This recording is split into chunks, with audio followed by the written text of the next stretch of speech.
Hech qachon mahzun bo'lma. Chunki qayg'u seni o'tmishingdan bezovta qilib, kelajakdan xavotirga soladi. Oqibatda bugungi kuningni yo'qotasan. Hech qachon mahzun bo'lma. Chunki qalb qayg'u bilan ovora bo'lib, ruhing so'nib, yuzing nuri ketadi. Orzu umidlaring yo'q bo'ladi. Ey mo'min banda, mahzun bo'lma. Chunki qayg'u dushmaningni xursand qilib, do'stingni mahzun qiladi. Qayg'u sababli haqiqatlarni ko'ra olmay qolasan.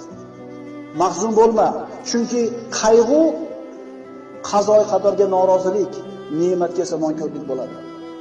Mahzun bo'lma, chunki qayg'u, g'am yo'qolgan narsani qaytarmaydi. O'liklarni tiriltirib, qadarni qaytarmaydi, foyda keltirmaydi. Mahzun bo'lma, chunki qayg'u shaytondan, qayg'u faqrsizlik va umidsizlikdir. Mahzun bo'lma. Agar sen faqir bo'lsang, umri qarzga botib ketgan kishilar bor. Agar mingani uloving yo'q bo'lsa, oyog'i shol bo'lib qolgan odamlar bor. Mahzun bo'lma. Agar bir farzandingdan ajragan bo'lsang, shunday insonlar borki, bitta baxtsiz hodisa tufayli butun oilasidan mahrum bo'lganlar bor. Mahzun bo'lma. Agar gunohkor bo'lsang, tavba qil. Yomon ish qilgan bo'lsang, istig'for et. Xato qilgan bo'lsang, isloh qil. Allohning rahmati keng, tavba eshiklari ochiqdir. Mahzun bo'lma.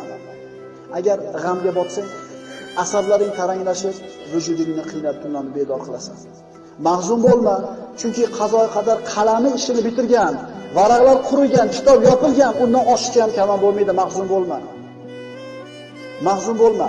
Qo'lingdan ketgan narsaga g'am chekma. Bittasi ketgan bo'lsa, hali qo'lingda juda ko'p Alloh taoloning ne'matlari bor. Axir Alloh aytmaydimi? Agar Allohning ne'matlarini sanasangizlar, sanoqqa yeta olmaysizlar.